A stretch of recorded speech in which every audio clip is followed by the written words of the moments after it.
តិជនទាំងអស់គ្នាមកកាន់កម្មវិធីការបើកលក់ Pre-sale គម្រោងភូមិមរកតនិងការបើកដំណើរការការិយាល័យលក់ថ្មីនៅតំបន់ផ្លូវ60ម៉ែត្រ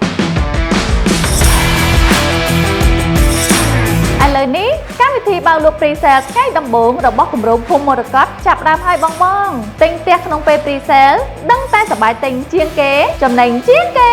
ថែមជូនច្រើនជាងគេណាគម្រោងភូមិមរកតជាគម្រោងដែលទទួលបានការគាំទ្រយ៉ាងខ្លាំងនៅក្នុងឆ្នាំ2025ព្រោះគម្រោងនេះល្អទាំងទីតាំងមានសក្តានុពលល្អទាំងម៉ូដផ្ទះចំនួនថ្មីគ្រប់ប្រភេទចង់ទិញផ្ទះប្រកបអាជីវកម្មក៏បានផ្ទះស្នាក់នៅក៏បានល្អទាំងតម្លៃទិញចំណេញយ៉ាងច្រើនសន្ធឹកសន្ធាប់ភ្លាមល្អទាំងគោលការណ៍បង់ប្រាក់ងាយស្រួលហើយឆាប់បានទទួលផ្ទះចូលស្នាក់នៅទៀតផងកុំឲ្យលាបសំណាងដ៏ល្អនេះកន្លងផុតទៅឲ្យសោះណា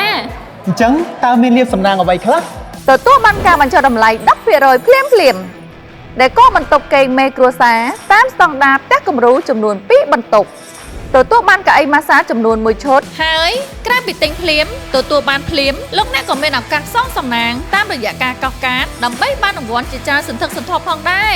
យើងខ្ញុំទាំងអស់គ្នាសូមថ្លែងអំណរគុណទៅកាន់អតិថិជនទាំងអស់ដែលបានអញ្ជើញមកចូលរួមនៅក្នុងកម្មវិធី Pre-sale របស់យើងខ្ញុំនៅថ្ងៃនេះហើយកម្មវិធីយើងនៅមានស្អែកមួយថ្ងៃទៀតគឺថ្ងៃទី16មីនាវេលាម៉ោង9ព្រឹក